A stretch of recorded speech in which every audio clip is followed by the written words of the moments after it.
வணக்கம். ஸ்ரீமன் நாராயணியம் தசகம் 63. தத்ரிஷிரே கில தக்ஷணமக்ஷத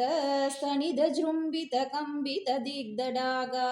சுஷுமயா பவதங்கதுலாங்கதாகா व्रजपदो परिवारिधरास्त्वया विपुलकरगमिश्रैः दोयताराणि पादैः दिशि दिशि पशुपानां मण्डले दण्ड्यमाने कुपितहरिकृतान्नक पाहि पाहीति तेषां वचनमजितशृण्वन् मा बिभीदेत्यबाणीः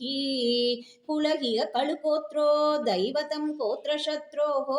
विहितमिह सरुन्त्यान् कोणुवः संशयोऽस्मिन् इति स हसितवादी देवगोवर्तनात्रिं त्वरितमुतमुमूलो मूलतो बालदोभ्यां तदनु गिरिवरस्य प्रोत्रुतस्यास्य तावत् सिकतलमृदुदेशे दूरतो वारितावे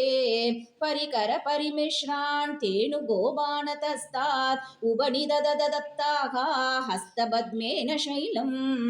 भवति विधृतशैले पालिकाभिर्वसस्यैः अभिविहितविलासं केलिलाभातिलोले सवितमिलिततेनुः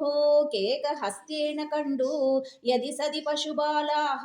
दोषमैषन्त सर्वे अधिमगान् किरिरेषतु वामगे करसरोरुगितं तरदे चिरं किमितमद्बुलमत्रिफलन्विधिद्वतवलोकिपिरागति गोपकैः अहगदाक्ष्यममुष्यवडोर्किरिं व्यधितबाहुरसावरोभयेत् विधि हरिस्त्वयि पत्तविहर्हन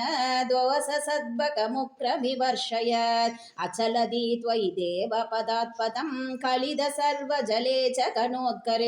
अपहृते मरुतां पतिः त्वदभिषङ्गदति समुभाद्रवत् समविवेयुषि वर्षपरे तथा पशुपतेऽनुकूले च विनिर्गते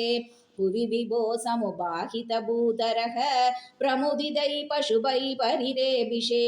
धरणिमेव पुरा धृतवासनी शिदिधरोतरणे तव कश्रमः